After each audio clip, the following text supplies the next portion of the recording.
सो hey guys, कैसे हैं आप सब। मैं वंश आप सबका स्वागत करता हूं हमारे चैनल वी क्यूब्स विजन में। तो गाइस, मैं लेकर आया हूं डीबीएमएस और सीक्वल की नई वीडियो जो कि इंटरव्यू क्वेश्चंस के ऊपर है। और इस वीडियो में बेसिकली मैंने वो क्वेश्चंस बता दिए हैं जो लाइक नॉर्मलाइजेशन एंड इसके अलावा उनकी फॉर्म्स, डीनॉर्मलाइजेशन, ऐसी सब चीज़ें मैंने बता दी हैं। तो ये नॉर्मलाइजेशन काफ़ी कॉमन क्वेश्चन है, मोस्टली इंटरव्यूज में पूछा जाता है। तो शुरू करते हैं वीडियो के साथ। आप क्वेश्चंस को रीड करो, उनको आप समझ लेना, एंड अगर हो सके तो आप उसको या तो कहीं पे लिख लेना, नहीं तो आप इसका स्क्रीनशॉट लेकर रख लेना, ताकि जब आपको कभी अर्जेंसी में पढ़ना पड़े तो आपको ईजी हो जाए। तो मिलते हैं वीडियो के बाद। सो गाइस, शुरू करते हैं DBMS and SQL interview questions part 3 से। तो इसमें फर्दर मैं आगे के क्वेश्चंस ले आया हूँ, जिसमें सबसे पहले आता है functional dependency. Functional dependency is the starting point of normalization. It exists when a relation between two attributes allow you to determine the corresponding attribute's value uniquely. The functional dependency is also known as database dependency and defines as the relationship which occurs when attribute is a relation uniquely determines another attribute. It is written as A hyphen greater than B, which means B is functionally dependent on A. This basically science जो है ना, ये मतलब इसका है कि जो B है वो डिपेंडेंट है ए के ऊपर। ये होता है फंक्शनल डिपेंडेंसी, जब एक एट्रीब्यूट दूसरे एट्रीब्यूट के ऊपर डिपेंडेंट रहता है। ठीक है, फंक्शनल डिपेंडेंसी हो गया। इसके अलावा जो मेन पूछा जाता है वो है, सबसे ज्यादा कॉमन जो पूछा जाता है वो है नॉर्मलाइजेशन। ये मोस्टली अगर आप डीबीएमएस बोलोगे अपने इंटरव्यूअर को कि मेरे को डीबीएमएस आती है, ये क्वेश्चन 70 to 80% चांस है पूछा जाएगा ही कि नॉर्मलाइजेशन क्या होती है, ये रिडंडेंसी क्या होती है, नॉर्मलाइजेशन के आगे फॉर्म्स क्या होती हैं। ये सब क्वेश्चन हमेशा पूछ ही जाते हैं। इवन कि जब कॉलेज में एग्जाम होता है, डीबीएमएस सब्जेक्ट होता है, तो उसमें भी जब उसके फाइनल एग्जाम हो या मिड सेमेस्टर्स हो, तो उसमें ये क्वेश्चन जरूर पूछा जाता है कि what is normalisation, explain its forms. तो उसमें आपको क्या लिखना है मैं आपको बता रहा हूँ। Normalization is a process of analyzing the given relation schemas according to their functional dependencies. It is used to minimize redundancy and also used to minimize insertion, deletion, and update distractions. Normalization is considered as an essential process as it is used to avoid data redundancy, insertion anomaly, updation anomaly, and deletion anomaly. ठीक है, तो basically ये analyse करता है relation schemas को according to the functional dependency के। तो इसकी जो आगे फॉर्म्स होती हैं वो मैं आपको बता देता हूँ। First normal form 1NF, second normal form 2NF, and third normal form 3NF। Fourth होती है boys and code normal form the BCNF। तो आगे इन सब फॉर्म्स के बारे में मैं आपको बता देता हूँ। इस first normal form 1NF, if a relation contains a composite or multi-valued attribute, it violates the first normal form, or the relation is in first normal form.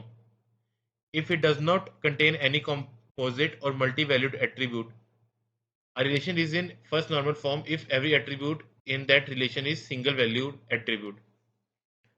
आप एग्जांपल से समझिए, लाइक मानो आपके पास एक टेबल है। उस टेबल में सबसे पहले आपने एक नंबर लिखा कि ये मेरा रजिस्ट्रेशन नंबर है, देन आपने नेम लिखा, एंड देन थर्ड कॉलम है उसमें कि आपने अपना कोर्स लिखा।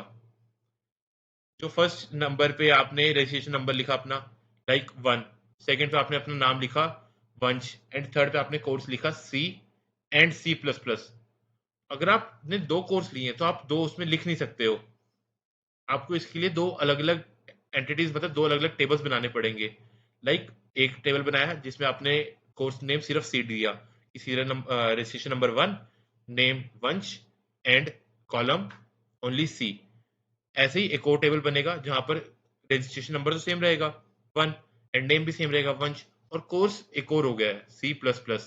तो ऐसे ही दो अलग अलग हुए ना, ये ऐसे टेबल को 1NF फॉर्म में लिया जाता है। तो इसकी मैं आप, table is in 1NF only if there are only single valued attributes, जो मैंने आपको बताया कि वो सिंगल ही होने चाहिए एट्रीब्यूट उसमें। Attribute domain does not change, there is a unique name for every attribute and column, The order in which data is stored does not matter. ऐसे ही आगे बढ़ जाते हैं. What is second normal form? 2NF. Second normal form 2NF is based on the concept of full functional dependency. Second normal form applies to relations which with composite keys. That is, relations with the primary key composed of two or more attributes. A relation with a single attribute primary key is automatically in an at least 2NF. A relation that is not in 2NF may suffer from the update anomalies. To be in second normal form, एक relation को normal form में होने के लिए क्या करना, second normal form में होने के लिए क्या होगा? A relation must be in first normal form. ये सबसे पहला एक होगा कि फर्स्ट नॉर्मल फॉर्म में तो होना ही चाहिए. And then relation must not contain any partial dependency. वो पार्शियल डिपेंडेंट ना हो, फुली डिपेंडेंट हो दूसरे एट्रीब्यूट एंटिटी के ऊपर. अ relation is in 2NF if it has no partial dependency, that is no prime attribute, the attributes which are not part of candidate key is dependent on any proper set of the any candidate key of the table. ठीक है guys, तो आगे ही बढ़ते हैं third normal form की तरफ. What is third normal form? A relation is in third normal form if there is no transitive dependency for non prime attributes as well as it is in second normal form. A relation is in 3NF if at least one of the following condition holds in every non-trivial function dependencies. X, y dependent on x. X is a super key and y is a prime attribute. Then only this particular relation is in 3NF. What is Boy's chord normal form? Boy's chord normal form is based on functional dependencies that take into account all the candidate keys in a relation. However, BCNF also has additional constants compared with the general definition of 3NF. A relation is in BCNF if and only if every determinant is in form of candidate key. For every functional dependency, y should be dependent on x should be the super key of the table. It merely means that x cannot be a non-prime attribute if y is a prime attribute. To test whether a relation is in BCNF, we identify all the determinants and make sure that they are candidate keys. So, आगे पढ़ लेते हैं. What is difference between 3NF and BCNF? In 3NF, there should be no transitive dependency. That is, no non-prime attribute should be transitively dependent. In BCNF, for any relation, B should be dependent on A. A should be a super key of a relation. For 3NF, it is less stronger than BCNF. And BCNF, it is comparatively more stronger than 3NF. In 3NF, the functional ideas are already in 1NF and 2NF. In BCNF, the functional dependencies are already in 1NF, 2NF and 3NF. The redundancy is high in 3NF. Comparatively, the redundancy is low in BCNF. So, एक question देखो guys, इसमें क्या होता है कि तीन अलग अलग फाइल्स होती हैं. एक होती है फाइल सिस्टम होता है, एक डीबीएमएस होता है, एक आरडीबीएमएस होता है. ये सबसे लेटेस्ट पार्ट है RDBMS. So, how do you communicate with an RDBMS? To communicate with RDBMS, you have to use structured query language SQL to communicate with RDBMS. Using queries of SQL, we can give the input to the database, and then after processing of the queries, database will provide us the required output. What is an denormalization? Normalisation हमने पढ़ लिया, तो denormalisation क्या होता है ये मैं आपको बता देता हूँ. ये क्वेश्चन ज़्यादा नहीं पूछा जाता, लेकिन फिर भी कभी एक दो बार अगर पूछा गया तो इसलिए मैंने उसके लिए आपको आंसर बता देता हूँ इसका.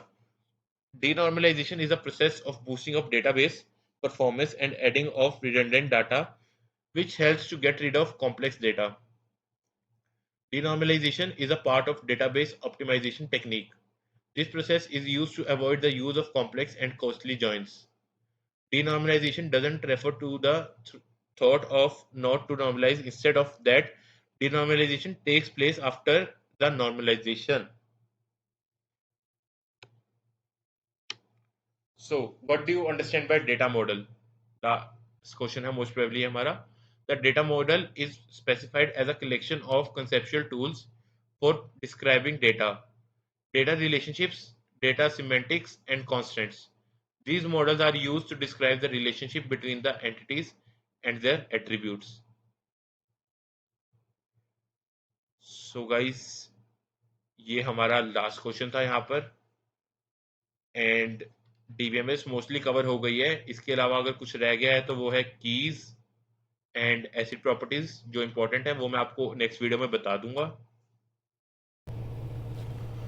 सो गाइस, आई होप आपको वीडियो अच्छा लगा होगा, क्वेश्चंस को आपने अंडरस्टैंड कर लिया होगा. और अगर आपको इन क्वेश्चंस में कोई डाउट है तो वो क्वेश्चंस आप मेरे से पूछ सकते हैं. मैं उन क्वेश्चंस को, अगर आपको जैसा जो डाउट होगा उसका आंसर दे दूंगा. तो अगर आपको कुछ और क्वेश्चन भी, अगर आपको लगता है कि आपको पता है, आपको वो भी समझ नहीं आ रहे हैं, तो वो भी आप मेरे से पूछ सकते हैं. मैं आपको उनका आंसर्स भी दे दूंगा. लाइक आपको डीबीएम में सीक्वल के अगर कोई क्वेश्चन पूछना है तो आप पूछ लें, मेल में पूछ लें, कमेंट्स में पूछ लें.